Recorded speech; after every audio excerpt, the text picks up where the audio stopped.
Holiday traditions vary from person to person, but one core goal remains the same for just about all of us, and that's connecting with family and friends. Here with us today to talk about seasonal gatherings is the Chew co-host, Carla Hall. Thanks for joining me, Carla. Thank you. It's so great to be here. Great. Now, many families have a number of treasured traditions, especially around this time of year, ranging from big shared meals to driving around and looking at Christmas lights. Tell me about one of yours.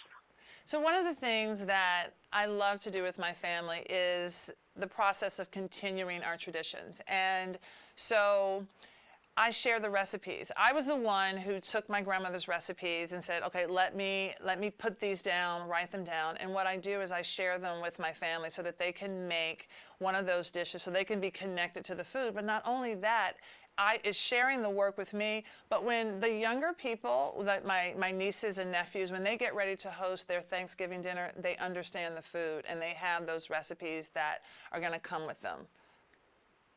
That's an amazing idea. I love it. When you are hosting during the holidays, what is one of those special recipes that was passed down to you?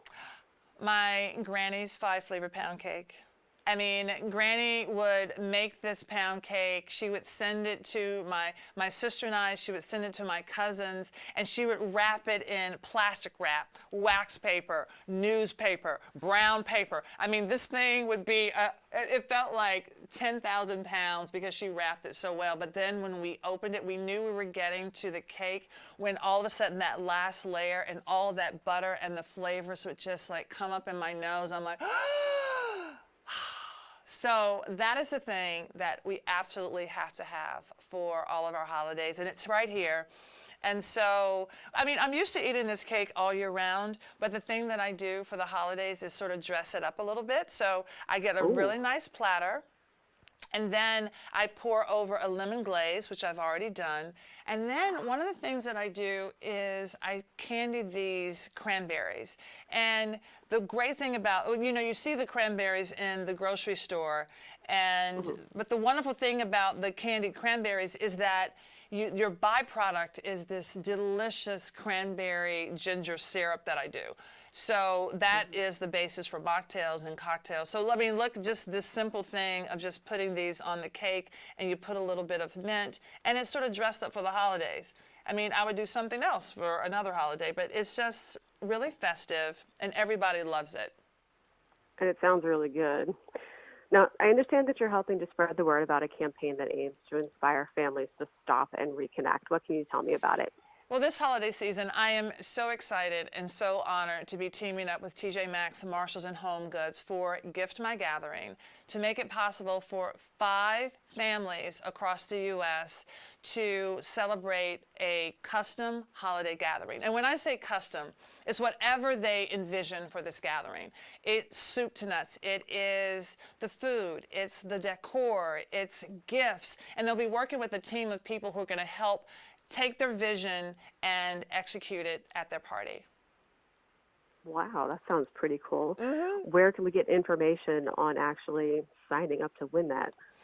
So you go to giftmygathering.com for all of that information and a chance to win. And all they have to do is to say why their family is the greatest gift. That's it. I mean, they just think about those holiday gatherings, think about what their family is like and why they love them, and just tell that story. Amazing. So speaking of hosting, you are, of course, a fixture on the Chew. Who would you love to have on the Chew sometime in the future who maybe you haven't had before? Oh, let me count the ways. Carol Burnett. I love Carol Burnett.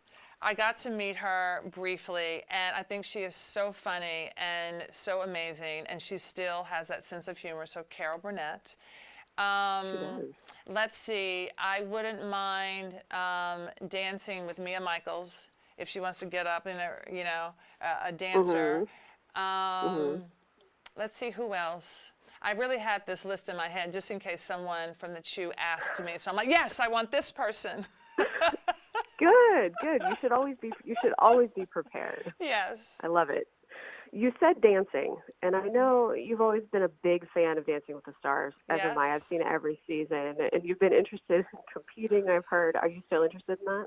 I'm still interested in competing, but you know why I love that show? I love that show because I love seeing the transformation of people, Hmm. like when they start, and then if they're vulnerable enough on the dance floor, they go through this metamorphosis. And it's not about the dance, it's just about giving into learning and doing something new, which I love, and I love seeing that process.